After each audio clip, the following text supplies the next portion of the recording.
ഹരേ കൃഷ്ണ, സർവം ശ്രീ കൃഷ്ണാർപ്പണമസ്തു. ഇന്ന് നമുക്ക് ചെങ്ങന്നൂർ ശ്രീ മഹാദേവ ക്ഷേത്രത്തെക്കുറിച്ച് സംസാരിച്ചാലോ. ആലപ്പുഴ ജില്ലയിലെ ചെങ്ങന്നൂർ താലൂക്കിൽ ചെങ്ങന്നൂർ ശ്രീ മഹാദേവ ക്ഷേത്രം എന്നത് സംസ്ഥാനത്തെ മറ്റേതൊരു ക്ഷേത്രത്തിലേതും പോലെ തന്നെ ശ്രീകോവിലോടുകൂടിയ വിശാലമായൊരു സമുച്ചയം. കേരളത്തിലെ ഏറ്റവും പഴക്കം ചെന്ന ക്ഷേത്രങ്ങളിലൊന്നായ ഈ ക്ഷേത്രം AD 300 നിർമ്മിക്കപ്പെട്ടു. കേരളത്തിന്റെ നാടോടി കഥകളിലെ ഇതിഹാസ വ്യക്തിയായിട്ടുള്ള പെരുന്തച്ഛനാണ് ഈ ഒരു ക്ഷേത്രത്തിന് രൂപകൽപ്പന നൽകിയത്.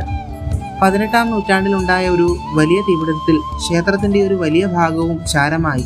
പിന്നീട് തഞ്ചാവൂരിൽ നിന്നും മരപ്പണിക്കാർ ഇത് പുനർനിർമ്മിച്ചു.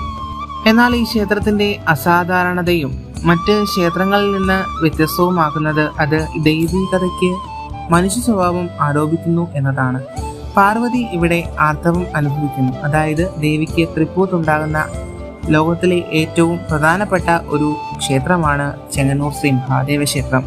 അതുകൊണ്ട് തന്നെ ഇതൊരു ആഘോഷമായി കണക്കാക്കിക്കൊണ്ട് അന്നത്തെ ദിവസം തന്നെ ദേവിയെ ശ്രീകോവിലിന് വെളിയിലേക്ക് ആനയിച്ച് കൊണ്ടുവരുന്നു.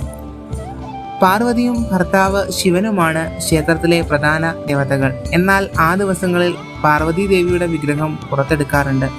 രക്തക്കറ കണ്ടാൽ ദേവിക്ക് ആർത്തവമുണ്ടോ എന്ന് സ്ഥിരീകരിക്കാൻ ക്ഷേത്രത്തിലെ പൂജാരിമാരുടെ ആസ്ഥാനമായിട്ടുള്ള ആ സ്ഥലത്ത് നിന്ന് ബ്രാഹ്മണ കുടുംബത്തിലെ മൂത്ത സ്ത്രീയോട് ആവശ്യപ്പെടും.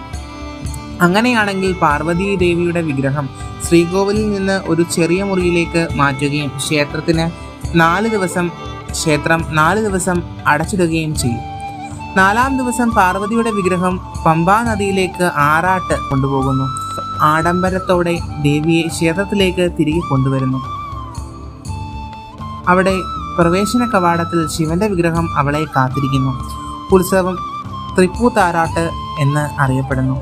ദേവിക്ക് 2-3 മാസത്തിലൊരിക്കൽ ആർത്തവം ഉണ്ടാകാറുണ്ടെങ്കിലും ഭക്തർ പറയുന്നത് കുറച്ച് വർഷങ്ങൾക്ക് മുമ്പ് വരെ ഇത് പ്രതിമാസ കാര്യമായിരുന്നു എന്നാണ്.